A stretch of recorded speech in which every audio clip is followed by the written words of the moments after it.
Dites-moi, c'est quoi votre burger préféré chez McDo? Parce que personnellement, c'est le Big Mac pour moi. C'est vraiment mon burger préféré. Mais bon, d'un point de vue nutrition et santé, on va pas se mentir, c'est vraiment pas le top. Alors comment on fait pour continuer à manger et à se régaler avec des bons burgers sans pour autant se ruiner et se ruiner la santé aussi? C'est la mission que je me suis donnée, reproduire le Big Mac, mais dans une version maison et plus saine, sans pour autant sacrifier la gourmandise.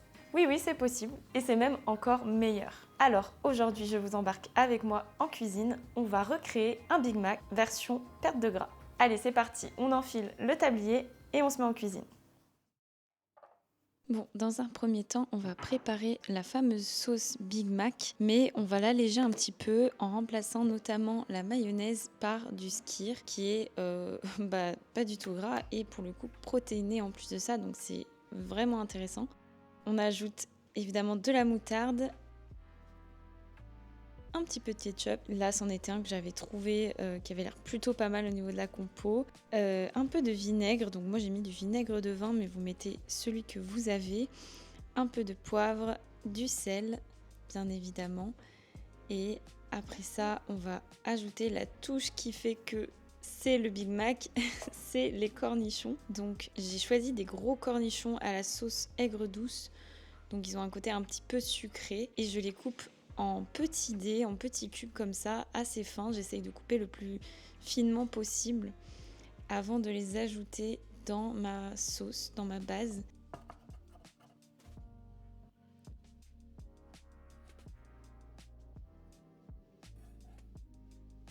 Et après, bien évidemment, on remue le tout jusqu'à ce que toutes les sauces entre elles se soient bien mélangées et que ce soit homogène. Et bien évidemment, on goûte et c'était excellent. En attendant de préparer le reste, je mets cette petite sauce au frigo pour qu'elle soit bien fraîche. On va ensuite découper un oignon, donc je le coupe en petites lamelles. J'essaye de les faire assez fines puisque on les mettra ensuite dans notre burger.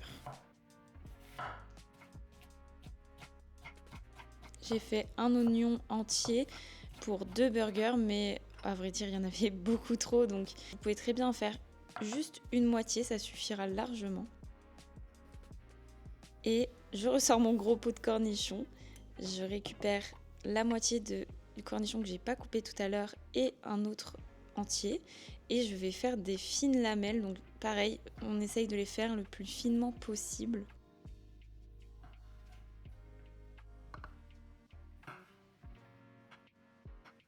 Et on les réserve dans un petit récipient, dans une petite assiette. Ce qu'on est en train de faire en fait, c'est une sorte de mise en place, donc c'est-à-dire qu'on prépare un peu tous les ingrédients pour qu'on ait tout à disposition une fois qu'on fera le montage de notre burger. On passe maintenant à la viande, donc j'ai acheté de la viande hachée 5% chez mon boucher. C'est important que ce soit 5% pour réduire le taux de matière grasse et c'est beaucoup plus intéressant et c'est toute l'idée de ce burger healthy, c'est de réduire l'apport en lipides qui est beaucoup trop élevé pour un Big Mac du McDo. Donc voilà, prenez bien 5% ou 10%, 15% max, mais 5% c'est l'idéal. Donc j'ai formé des boules dans un premier temps, mais en fait finalement il fallait en faire plutôt les aplatir et en faire des sortes de steaks. Donc évidemment j'avais une trop petite assiette, donc j'en ai pris une plus grande. Je forme mes sortes de steaks et après on va les assaisonner, donc avec du poivre.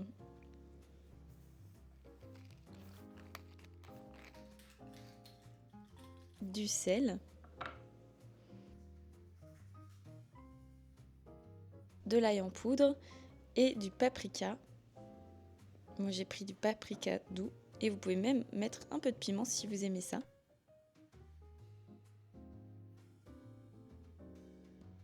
Ensuite, cette fois-ci, on forme bien des boules donc pour essayer de répartir un petit peu le mélange d'assaisonnement.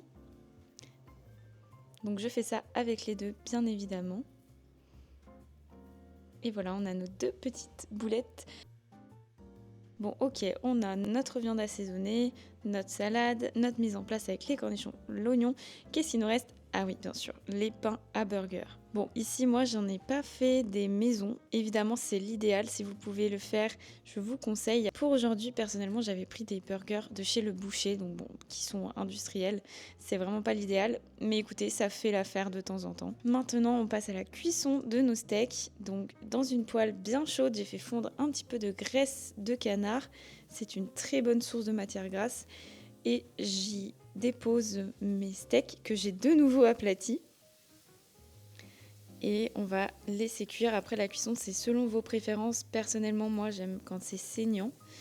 Donc, je laisse cuire un petit peu de chaque côté, je les retourne et on fait cuire de l'autre côté, bien évidemment. La cuisson me semblait pas trop mal. Donc, on passe au fromage. Ici, j'avais mis du cheddar. Je couvre pour essayer de faire fondre le fromage plus vite. Et malheureusement, ne faites pas comme moi et ne laissez pas votre couvercle par-dessus parce que sinon le fromage va accrocher.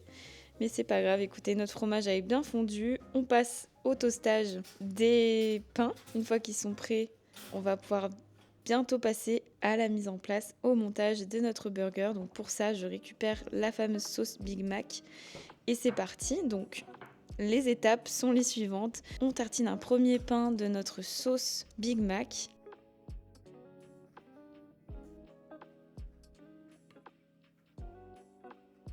Avant d'ajouter une feuille de salade, donc de l'iceberg, c'est l'idéal. Mais mettez la salade que vous voulez, il faut quand même que ce soit une grosse feuille. Par-dessus, on vient mettre notre premier steak avec son cheddar fondu par-dessus.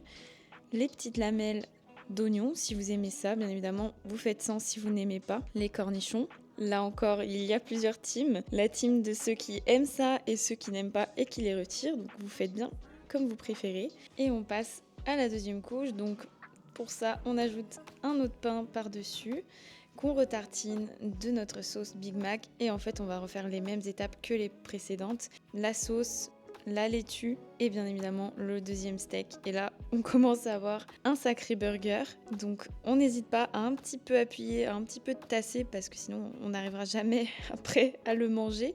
On rajoute les petits oignons et les cornichons. Donc là, encore une fois, ces étapes sont facultatives si vous n'aimez pas ça. On recouvre avec le pain du dessus. Non mais regardez-moi ça, comme c'est énorme.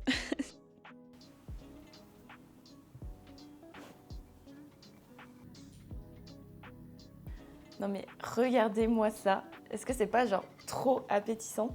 Ça ressemble à un Big Mac, clairement. Waouh, je suis choquée du résultat. Et évidemment, qui dit burger dit frites. Alors, ce que je vous conseille, évidemment le mieux, c'est de les faire vous-même, de les faire maison. Comme ça, vous contrôlez la quantité d'huile, etc.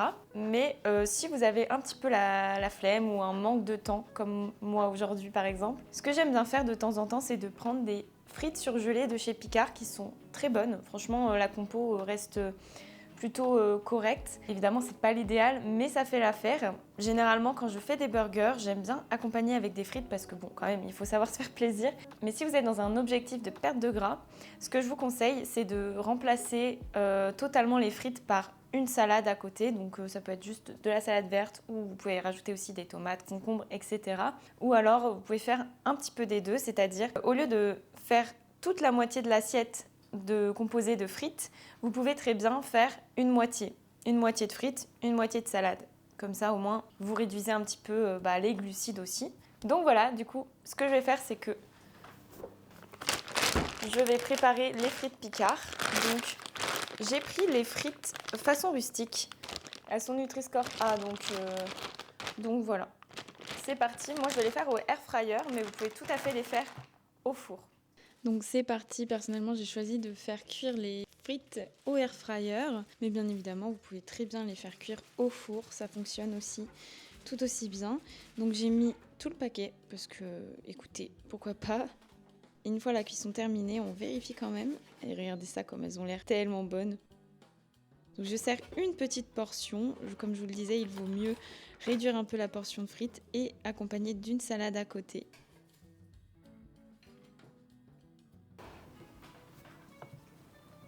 Et voilà. Qu'elles sont bonnes au moins, c'est fait. Et voilà pour ce Big Mac maison. est quand même plus healthy que celui du McDo. Personnellement, je me suis régalée. C'était vraiment copieux, mais rassasiant et pour le coup beaucoup plus intéressant d'un point de vue nutritionnel que celui que vous retrouvez au McDo. J'espère sincèrement que cette vidéo vous aura plu. Si vous reproduisez cette recette, n'hésitez pas à me le dire en commentaire et aussi à me dire ce que vous en aurez pensé. Et quant à moi, je vous dis à très vite pour une prochaine vidéo. Il est largement meilleur que McDo.